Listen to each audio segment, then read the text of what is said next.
Medinipur medical কলেজে saline কাণ্ডের report জমা পড়ল কলকাতা হাইকোর্টে। রাজ্যের তরফে বৃহস্পতিবার হাইকোর্টের প্রধান বিচারপতি টি.এস. শিবজ্ঞা নামের বেঞ্চে রিপোর্টটি জমা দেওয়া হয়েছে। রাজ্য জানিয়েছে মেদিনীপুর মেডিকেল কলেজের স্যালাইনে ভেজাল বা দূষণ ছিল না। এই স্যালাইনের গুণমানের দায় রাজ্য এড়াতে পারে না, জানান প্রধান বিচারপতি। জানুয়ারি মাসের শুরুতে মেদিনীপুর মেডিকেল কলেজ এবং হাসপাতালে সন্তান প্রসবের পর 5 মহিলা অসুস্থ হয়ে পড়েন। অভিযোগ, স্যালাইন দেওয়ার পরেই তারা অসুস্থ বোধ করেন। পরে 2 প্রসূতির মৃত্যু হয়।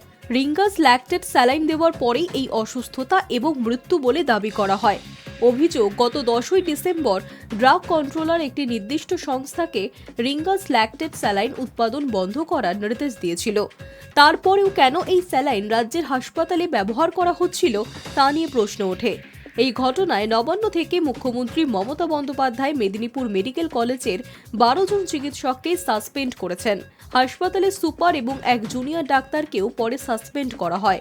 স্যালাইন কাণ্ড নিয়ে জনস্বার্থ মামলা হয় কলকাতা হাইকোর্টে। বৃহস্পতিবার সে বিষয়ে আদালতের রিপোর্ট জমা দিল রাজ্য। মোট 2টি ভাগে রিপোর্ট জমা দিয়েছে সরকার।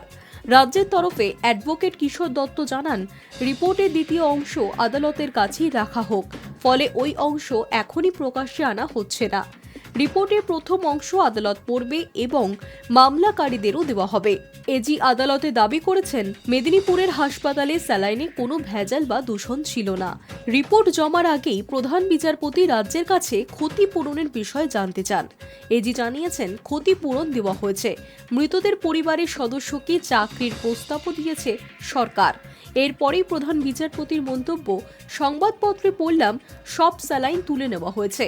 তাহলে ওই সমস্ত স্যালাইন আপনারা সরবরাহ করেছিলেন, সেটা কি প্রতিষ্ঠিত হচ্ছে না? স্যালাইনের গুণমান নিয়ে রাজ্যের তো দায় রয়েছে। স্যালাইন কাণ্ডে সিআইডি তদন্তের নির্দেশ দিয়েছিল রাজ্য সরকার। বৃহস্পতিবারের রিপোর্টে রাজ্যের বক্তব্য পড়বেন বিচারপতি। মামলাকারীদের তা পড়তে দেওয়া হবে। এই মামলার পরবর্তী শুনানি 10 দিন পর।